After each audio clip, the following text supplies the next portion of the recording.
Hello and welcome to Paradox, Untold Stories from Athletic Directors with Dr. Danielle Lapointe and Dr. Dustin Smith. We have some crazy and unique stories for you, which are made possible by our sponsor, Wall of Fame. At the Wall of Fame, our mission is to bring your school's legacy to life. We transform school tributes to make it easier than ever to celebrate your whole community, showcasing your school's diverse history, proudest moments, and top role models.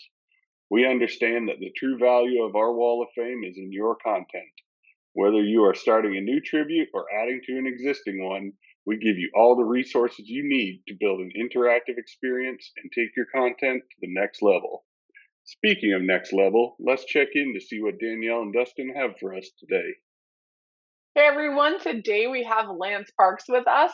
How are you doing today, Lance? Great. Thank you for having me.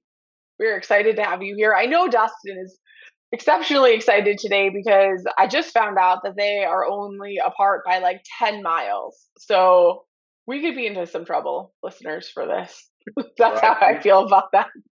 Friendly neighbors. Yes. There is no trouble to be had with Lance or myself.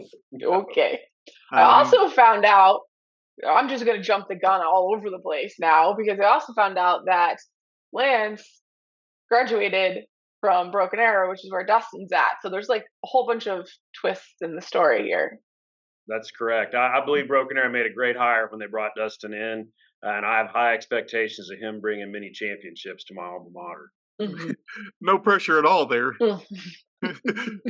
No, what's cool is, man, I'm excited Lance is on here. Lance is a friend. Obviously, he's right down the road, so I've been able to pick his brain a little bit. He serves on the OSSAA, which is our Oklahoma Secondary Schools Activity Association. He's a board member for them. He's also on the OI AAA board. So I get double duty with him. I get to pick his brain quite a bit. And he's been very, very accommodating to a new guy coming from a different state, learning some of the rules and venting some frustrations, if you will. He's provided a big ear for me to be able to do that. But Lance is at Bishop Kelly High School, which is, as you mentioned, just not very far, just right down the road from where I'm sitting right now. And we compete against each other. Matter of fact, his soccer team beat my boys' soccer team. The only regular season loss they had this year. Went to overtime to do that, but they beat us. So we play in their basketball tournament. We've done a lot of things, and Lance and I see each other quite often. So I could go on and on about all the things that Lance does. And we'll talk about where Bishop Kelly is in just a minute. But Lance, what I always like to ask people is, tell us what the resume doesn't tell us about who Lance Parks is. We can talk about your board member. We can talk about you being on the strategic plan. We can talk about all these things, but I don't think that's all that makes Lance Parks who Lance Parks is. So tell us what the resume doesn't tell us. First and foremost, my most important roles are to be a husband and a father. My wife, Andrea, and I have been married for almost 19 years. We have two sons. One is 15, and I let him drive home every now and then. He's got his driver's permit. He turns 16 in July, and then I have a younger son who's 13 years old and is an aspiring football, basketball Jedi Knight, if you will. So I think for me, that's kind of where it starts, and then after that, I still consider myself an educator. I got into education. I'd been a journalist for a while. Got to cover the Kansas City Chiefs and Kansas City Royals pretty much right out of college. Really great experience, intimidating experience to say the least. But then got into education. I was an English teacher, coached football, coached track, coached here at Bishop Kelly. I spent some time there. But first and foremost, I consider myself an educator. I miss the classroom. I still sub every now and then. I like to walk into a classroom with sub plans and teach a little Ernest Hemingway or whatever. Wait, nobody says I like to walk into a classroom with sub plans. I do. I miss it. A common sentence. Well, hey, sub plans versus angry parent phone call. I'll take the sub plans every time. No question. Okay, touche. Yeah. But yeah, but I do. I mean, in the end, athletics is just, when I was in the English classroom, I was extending the educational mission of the school. When I was on the football field, I was extending the educational mission of the school to our kids. As an AD, I'm still doing that. I do it in different ways. But I think, when you talk about what's not on the resume, I mean, it's on the resume, but it's a mindset. I think that we continue to be educators and connect with kids and adapt to their needs, finding ways to make them better humans down the road. Okay, I'm going to ask something. I'm going to go back to when you were describing your youngest son. You said he's an aspiring football player, basketball player, and was it Jedi Knight, or was he a Jedi Knight of both of those? He's aspiring. Both of my sons. My oldest one, he might have outgrown it now that he's going to have truck keys. But man, we grew up with some pretty significant lightsaber fights that may or may not be videoed on my wife's phone. So. Yeah, I like that. I mean, I could appreciate Star Wars. I will say this: there's somebody on this call that if it happened before she was alive, she doesn't think it exists. So she may not be fluent in the Star Wars. That is not true. But I am not fluent in Star Wars, and that's not the reason, though. I just don't watch a lot of movies and TV. I've found a lot of value in my life being connected to the Star Wars stories. I second that. I'm with you. It's not my fault. It's my parents. There's no TV policy in my house growing up. So I've got a 15-year-old daughter. And there are times when I will let her drive in the parking lot only. And are you with me in the same, you let your son drive home, and Tulsa traffic's not, that's not the Daytona 500, but there's times, depending on the day, depending on the time of the day, obviously there's some stress induced with that. Have you experienced this as a parent, just I have zero control of this situation right now, and no matter what I say, really just either amps up the stress for my child or really amps up the stress for myself? Well, I consider it professional development, Dustin. I mean, I feel like that it's teaching me how to handle stress in a whole new way, because he doesn't brake where I would brake. He doesn't gas where I would gas. And, we're hit and miss on the stop sign that's right outside my office door. So, I'd like to see some improvement there. It's funny. We used to play video games with each other. We still do some. But we had a NASCAR game. You mentioned the Daytona 500, and he would consistently wreck me in games. So I might need to rethink. Maybe my wife should be taking him driving, because I think he's had it in for me for a while. Yeah, and it's so funny to me because, like, our son, when he was trying to learn, he would stop like 20 yards from the stop sign. And I'm like, son, you're going to have to stop up there again. You can't see everything from back here. So we'd have to stop back up there again. So it's just small lessons and, just part of parenting that is, I would say, a challenge. Danielle's got a long way to go before she's got to deal with that. But he's 5. Yeah, her son's 5. It happens in a hurry, Danielle. Get ready. Yeah. And it won't be long, Lance, until Kale's up there driving. That's right. Oh, he knows it. Oh, yeah, he knows it, and whatever sibling rivalry already exists, it will exist even more. When they're driving places, I'm going to have to manage it. I will say maybe being an AD and having so many things outside of our control, maybe it just prepared me for being a parent as much as parenting prepared me for being an AD, because it can be unnerving. So you talked about being in journalism and covering the Kansas City Chiefs and the Royals. Was it Christian Okoye days when it was the Chiefs? No, it was the end of the Marty Schottenheimer era. So there was a quarterback battle between Elvis Grbac and Rich Gannon. The Chiefs chose Grbac at the time. Rich Gannon went to the Raiders, and I think he won an NFL MVP. So I think Carl Peterson and Marty Schottenheimer, who was really it was a very intimidating experience, but at the same time, I think they made the bad choice at quarterback. That happens. But it was in that era in the late '90s, and it was formative in the sense that I had no idea what I was doing. I had a degree in English, and happened, taught my way into the job, which, has happened a lot in my life, I think, including the one I have now. But taught my way into the job and then learned on the fly. My first day of work at the Richmond Daily News, which is a suburb of Kansas City. My first day of work, I covered a Monday Night Football game between the Super Bowl defending champ Denver Broncos and the Kansas City Chiefs, and I was overwhelmed, wide-eyed and overwhelmed.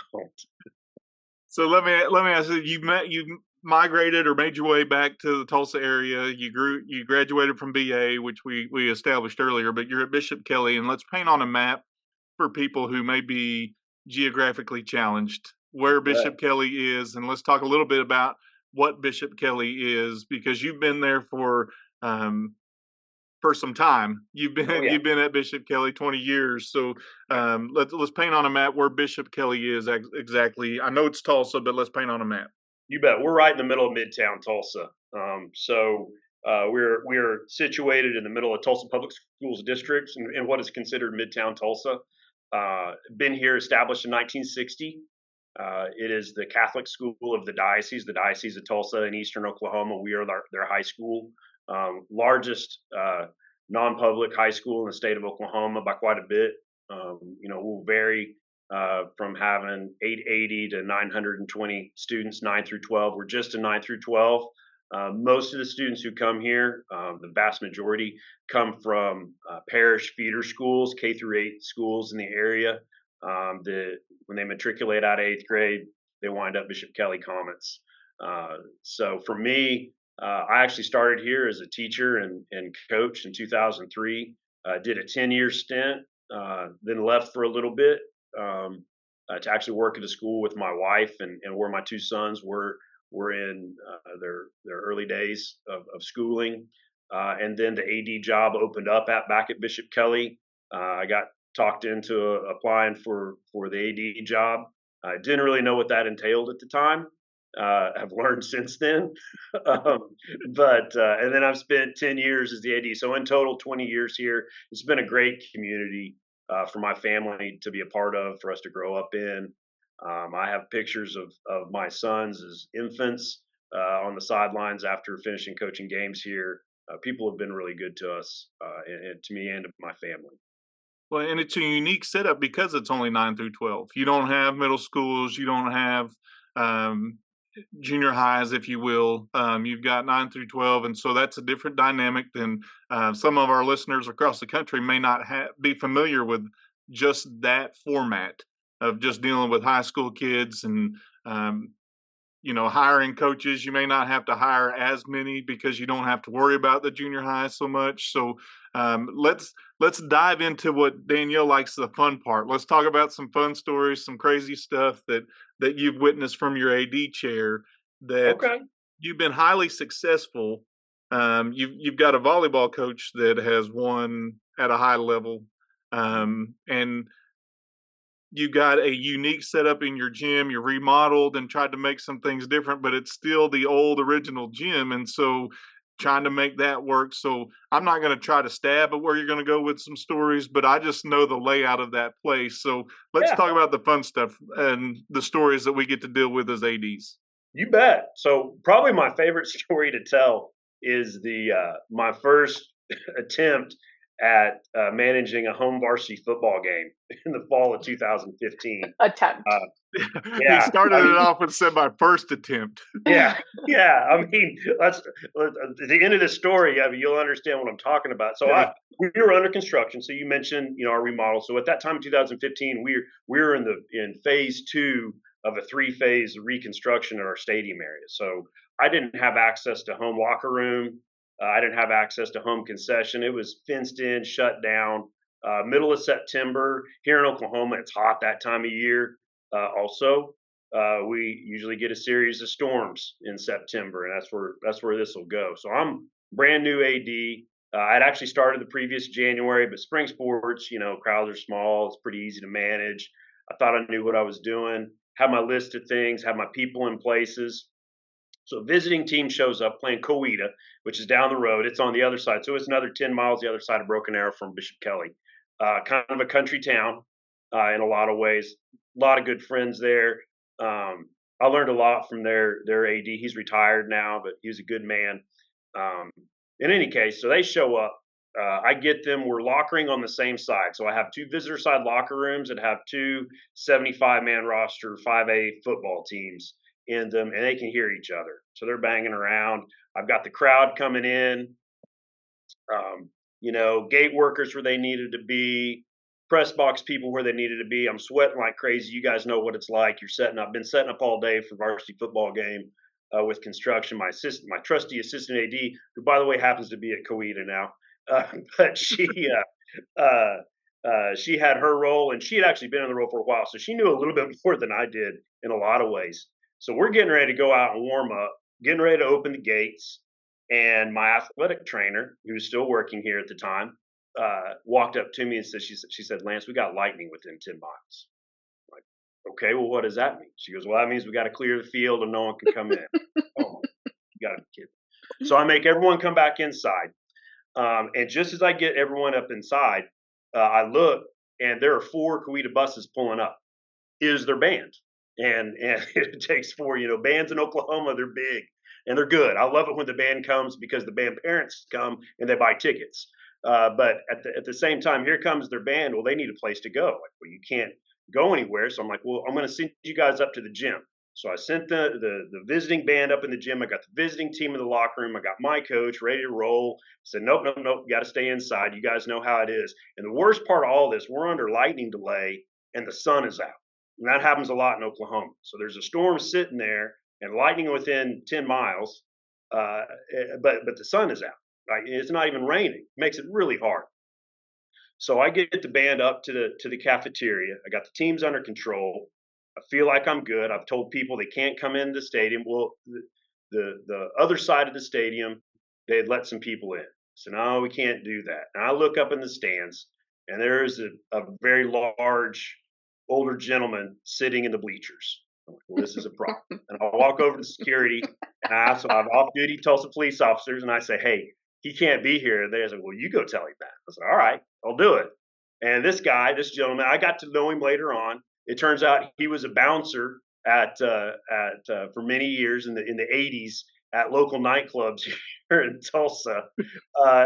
And he's a pretty rough character. So I walked up to him and I said, hey, sir, I'm going to have to ask you to leave. We're under a lightning delay. You can't be in the bleachers. And he commenced to telling me how back when he was playing, that they played through storms and lightning was striking the field and all the things. And I said, well, that's great. But my softer generation, we won't let you stay up here. and he didn't think it was funny. I've learned since then not to try to be funny with fans. But in any case, so we're getting after it. And at the time, Father Brian O'Brien was my head of school. So we have a president of our school. At that time, he was a religious. He's a priest. And he said, Lance, why don't you let me handle this one? I said, all right, that's fine. So he gets this guy calmed down, gets him out of the bleachers, gets him in a golf cart. I kicked him out. I said, well, you can't come back. So I sold one ticket and I kicked that guy out. So so anyway, I get a call. I'd sent that band up to the gym. About the time I got finished with that gentleman, I get a call on a walkie-talkie from our principal, and he said, hey, Lance, the Cheer for a Day kids are in the gym, so I don't know what you want to do with this band. I'd forgotten that we had like 200 elementary age girls that had come to camp in the summer with our cheerleaders. Well, this was their day to get to cheer at our football game. Well, they were all up in the gym prepping and stuck in there. So we'll put the band in the cafeteria. So I've got Coweta's band in my cafeteria. I've got all these screaming girls, elementary age girls in the gym with my cheer coaches. I think, all right, here we go. I've got everyone where they need to be. I'm going to be fine. I walk back over to the coaches. We're hitting about game time at that point, right? So we're all still sitting, and it's time to start a football game. So everyone's antsy. I walk over to the coaches. I'm going to talk to them with my athletic trainer. I said, well, let's look at the weather really quick.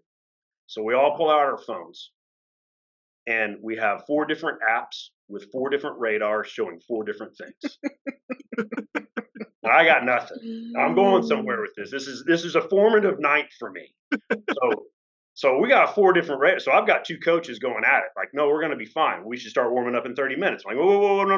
Hold on just a second. We're not going to do this. We're going to do that. So in the end, I went with I went with the athletic trainer's phone. I said, we're going to use Alicia's phone. This is the radar. This is where we're at. Okay, fine. So we sit and we sit and we sit. And then they start chirping at each other. I got players chirping at each other. And all of a sudden I hear on the walkie-talkie, Lance, principal. Yeah, what's up, Kurt? He said, well, I just want to let you know the health department is here and they're on their way down to examine your concession stand. I said, Kurt, do you not understand what's going on? And he said, listen, you don't want to talk to this lady. And my assistant AD, bless her heart, her name was Jade. Her name was Jade Allison. And she came over and she said, Lance, you need to come to the concession stand. So I walk in. She's heard this on the walkie-talkie. I walk in the concession stand. Well, because we had construction going on, all of the trainers had to have a place to fill their water. Okay, you get the water jugs. It's hot. It's summer. Great. So they had gone on and off the field filling their jugs with the ice and the water, and that's fine. Like there's no health department violation that I'm aware of there, because it's before the game. But we have a turf field that's full of rubber pellets. And when you walk into the concession stand, the concrete floor, there are all these little rubber pellets all over the floor. Well, the rubber pellets look a lot like mouse droppings. And I said, it looks like a bunch of mice had a party in here. And Jake's like, I know. It's like, well, the health department's on their way down. And she's like, oh, so we're sweeping the floor, we're brooming the floor and all that. And finally, before the health department lady goes down there, my assistant AD knows me well. I'm a little high strung, running a high RPM. She knew. She said, Lance, why don't you let me handle the health department? I said, all right, that's a good idea. Walk out. We sit for another hour. This is a non-district game, right? Meaningless, non-district game. I've lost 10 pounds of body weight. I've kicked out the only fan that I let in. I've got a band trying to play their instruments in my cafeteria. I've got screaming little girls. I've got the health department maybe going to shut me down, maybe not, right? All this construction, people on fire. We finally make a decision. We're not playing a football game. So we finish the night. I send everybody home. And in my first varsity football game, we didn't play. And not a doubt. They didn't even get to warm up.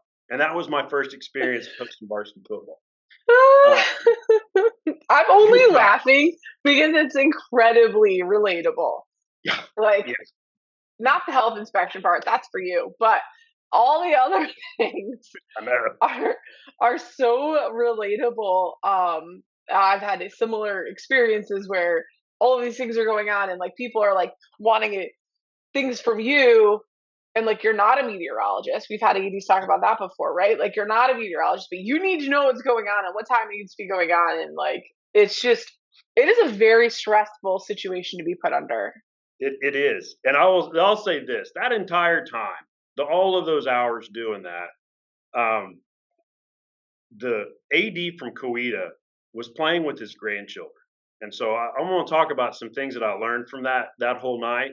But one of the best things I learned is that as an AD, you learn to absolutely love road games because you just show up. You just show up and do your thing. Watch the game. Why are you not helping more? But I learned. I'll walk up to a visiting game now. I'll have my coffee cup in my hand. And I'm just ready to go. Let's enjoy the game. I used to joke that I could actually watch the game when it was an away game. I get to watch the game tonight. Yeah, that's it. So I've got a couple questions I want to roll with. The first one is your head of school, or you said, "Hey, Lance, let me handle this," and talking to this bouncer that obviously lived in a different generation, and I'm not sure what world he was playing in. If they let him play through Lightning and Lightning was striking the field, and that's something I don't mess with. Lightning it's undefeated in my book, so I don't mess with the Lightning side. But we do have those people that'll stand up there and say, "I don't have to leave. You can't make me leave." And at some point that falls on them.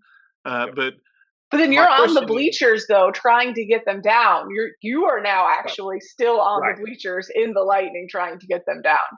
Yes, that is until Father comes and says, "Hey, Lance, let me handle this." You go on and handle something else.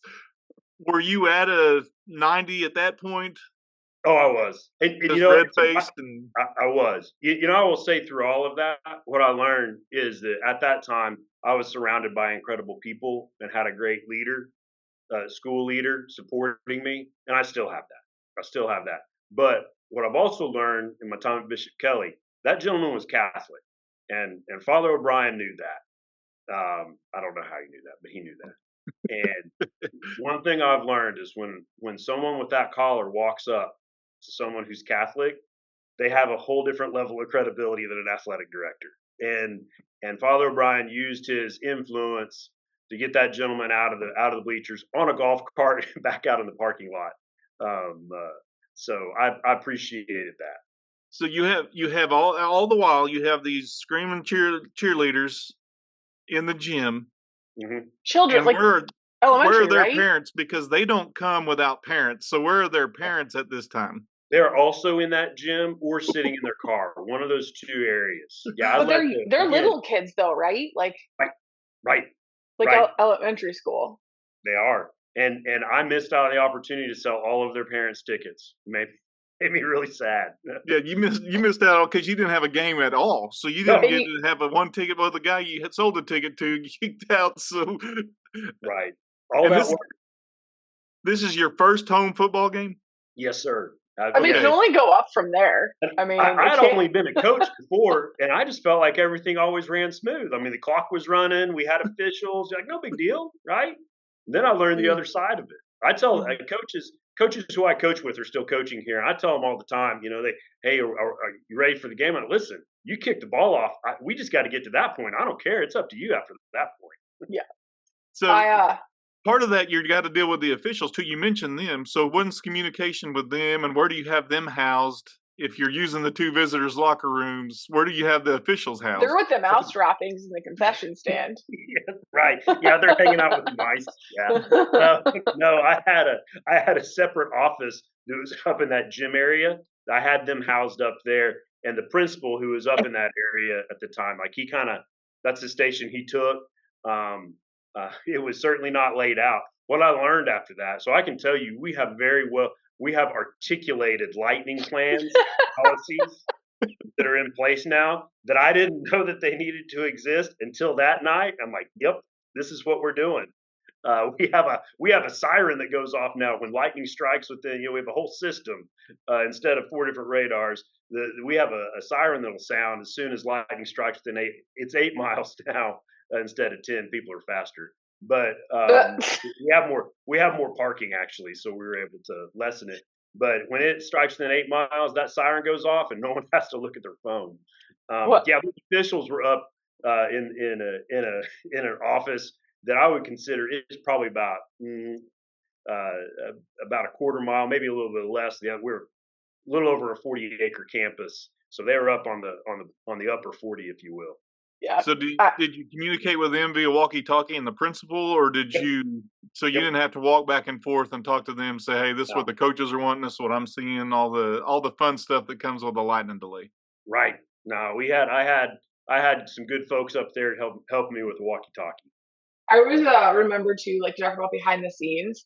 So like when I would be, trying to figure out who goes where, it's an extra special night, like you're talking about cheer for a day. You got all this. I would be getting like side text messages from my custodians who are amazing and I had a great relationship with. But they would be on the side like, really? The cafeteria? We just mopped the floors. And I'd be like, really? The gym? Now I have to clean in there too. Like you get all these like side ones at the same time. Yes. I mean, again, that night, I reflect back on it all the time. It set our policies. It hit corners that I would never even thought of. And at the same time, it helped my athletic trainer. What I learned that night from the athletic trainer is that I'm going to let her, we have 2 of them now, and they both know whoever's working that night, they're in charge of that. Like you tell me where we're at weather-wise and what we need to do, and they do a tremendous job of it. So as this unfolds for your first time, obviously you've been there some time since, so you didn't run you out of the profession. I mean, you figured some things out. Yeah. But you mentioned the people that were surrounding you and your assistant AD who said, let me deal with the health department. let me take care of that because they What don't else joke department around. works on a Friday night? Like, what are they doing? Right. I don't tormenting a new AD. I think they read the newspaper article. There's a new AD at Bishop Kelly, so they said, "Well, let's see if we can mess with him." This could be a good time.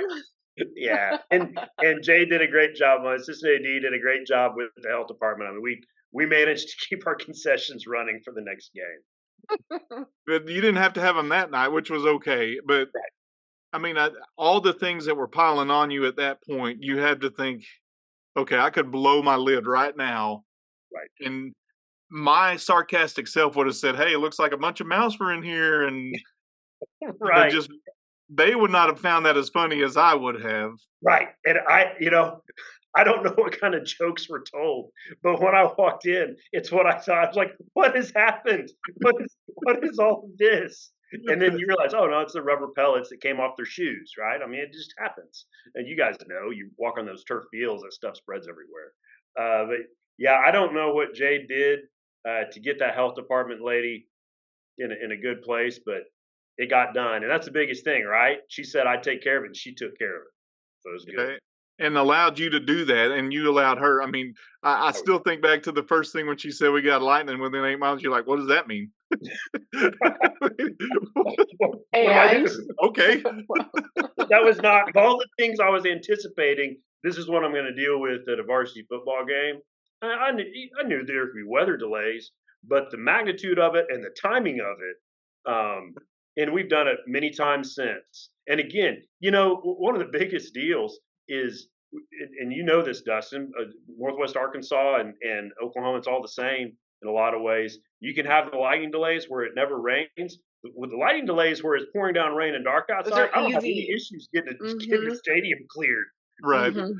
They're running for the hills. But when they look up and say, well, there's no lightning. It's raining. Yeah. I can see the sunset. And how this works, folks. It's amazing to me when you have a lightning delay or a weather delay, how many meteorologists you have in that situation. Everybody's like, they're the expert, and it's like, hey, it's moving this way, and it won't even come close to us. And right. I was at East Central University. They had a kid that was struck by lightning in football practice, and he passed away. And so I don't ever mess around with lightning. Lightning is one thing I don't tempt that fate, because I mean, there's nothing you can do, and nobody's life is worth that.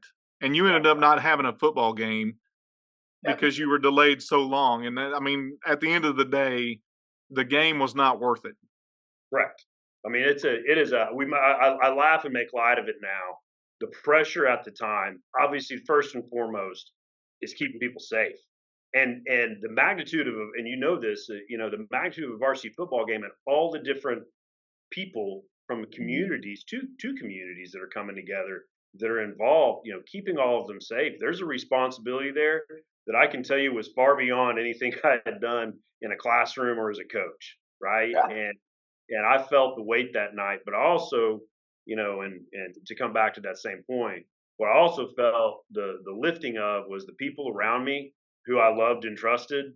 They were right there with me, and it was a team. Relationships are built in stressful environments.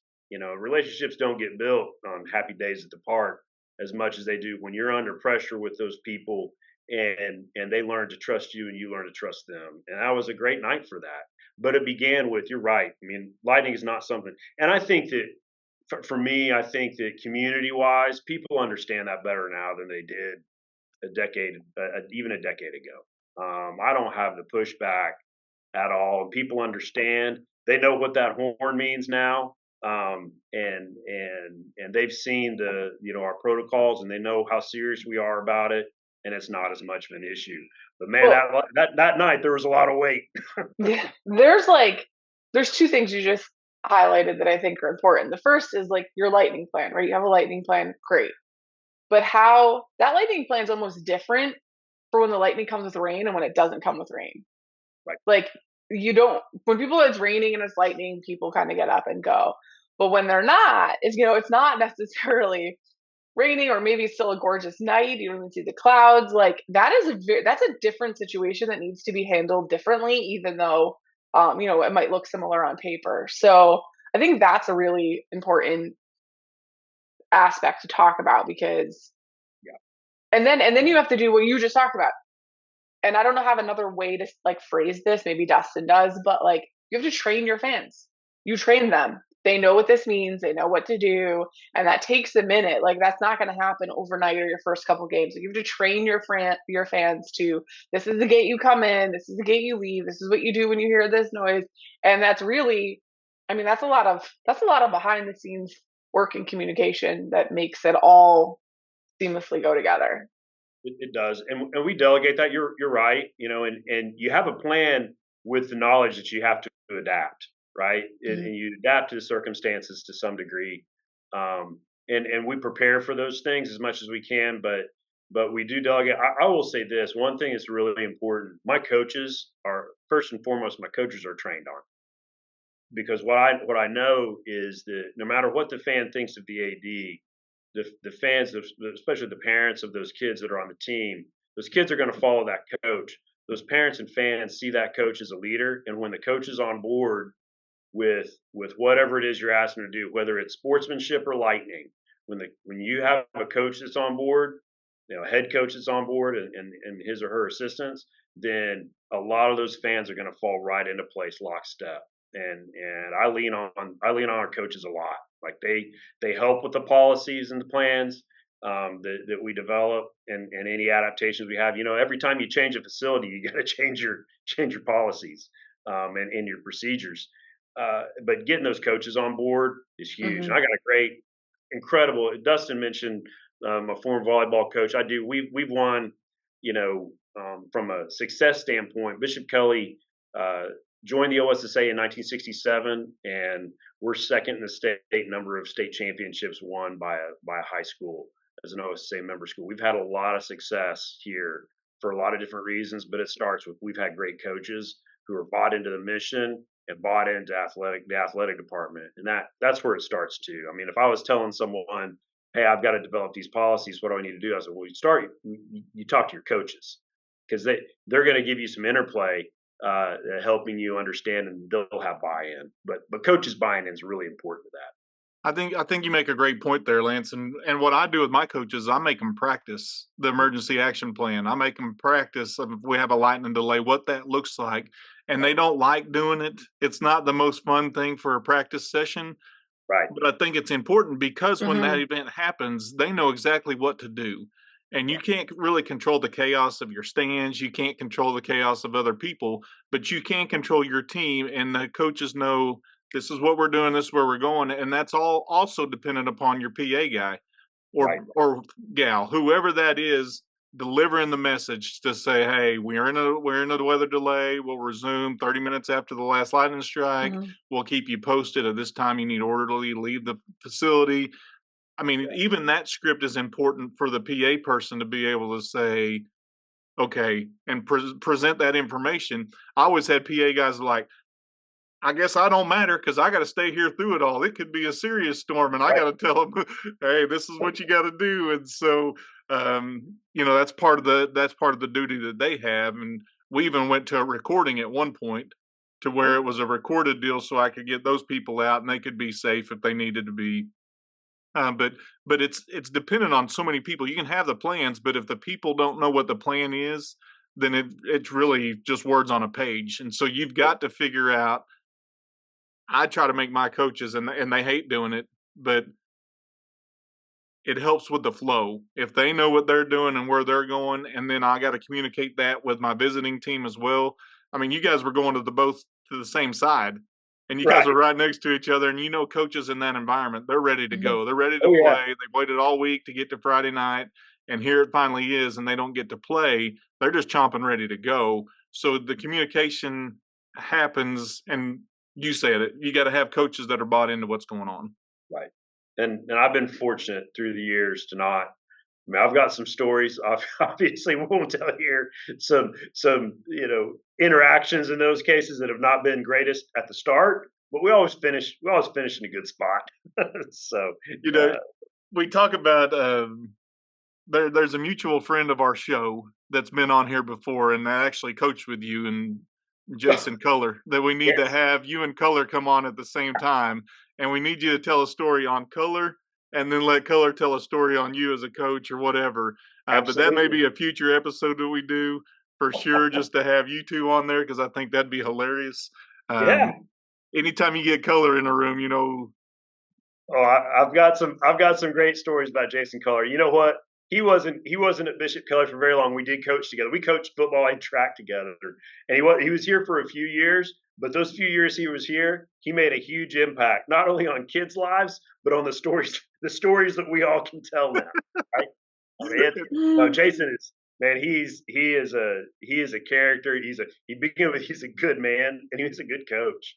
But he's in a great place, and certainly has provided some good moments for me in my life. That's for sure. A lot of laughter. It's been, I'll say this, it's been colorful whenever we're around him, because he is quite entertaining. And but I do want to say, Lance, man, I appreciate you jumping on here. I know we just jumped into this one story, and I know it's a long headache for you, and it's something that's weighed on you.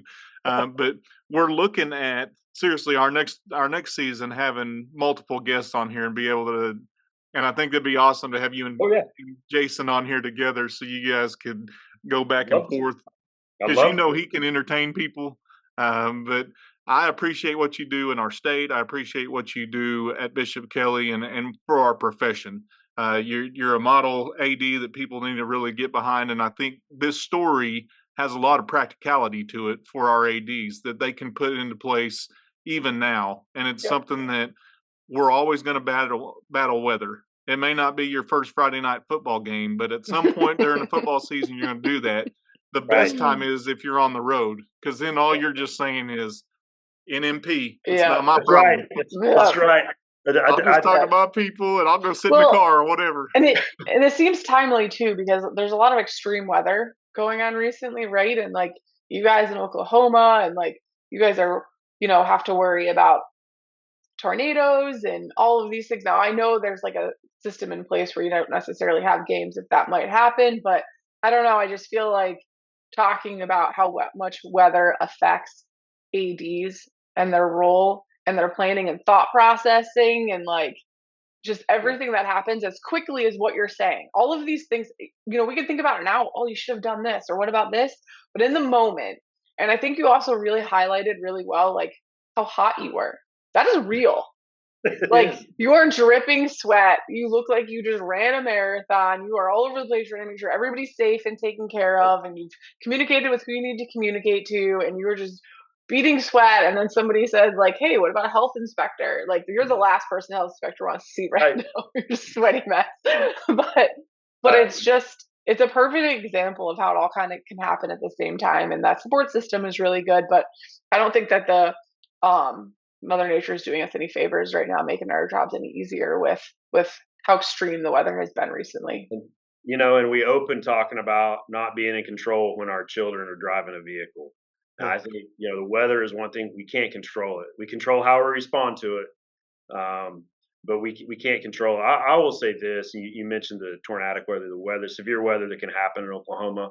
Our local meteorologists do a tremendous job of keeping everyone informed. They understand, particularly in the spring with spring sports, things going on. So we're able to, in really severe weather, in most cases, we're able to know that is coming that afternoon or evening and just cancel everything. So, and Dustin can speak to that too. I know he's had the same experience that, the concerns I had 10 years ago because of technology with radars and what meteorologists can do, concerns I had 10 years ago about my teams going to a track meet and severe weather coming. We know that's going to come.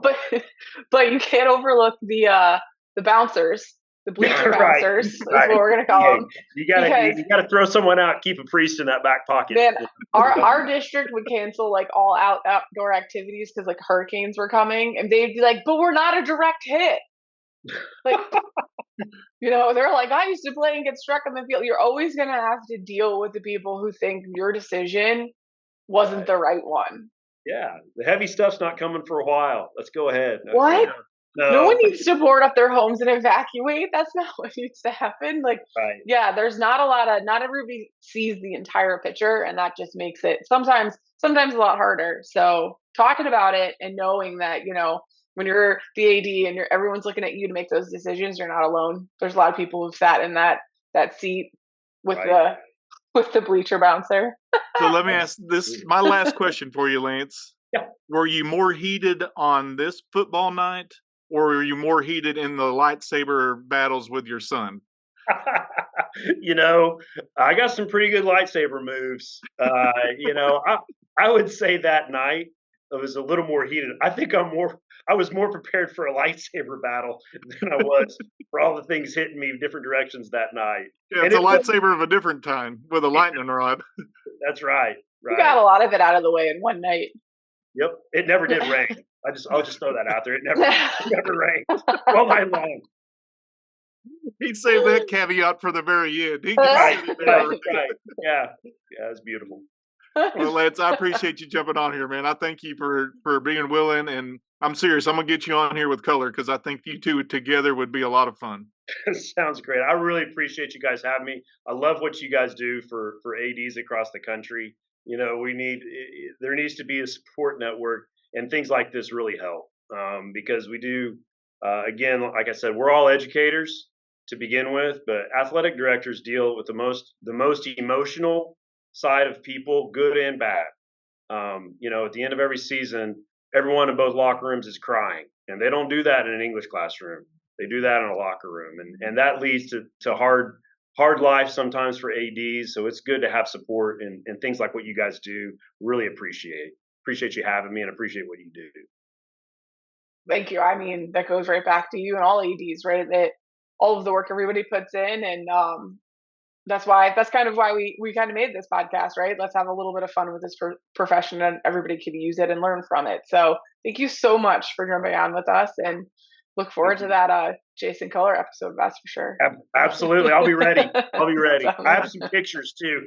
Yes. We'll see you guys. Thank you. That wraps up this episode. Thank you for listening, and thank you to our sponsor, Wall of Fame, who excels at telling your school's stories and supports us in telling ours. Check out the description of this episode for a link to receive a discount on all Wall of Fame products. We are looking forward to the next story and hope you are too.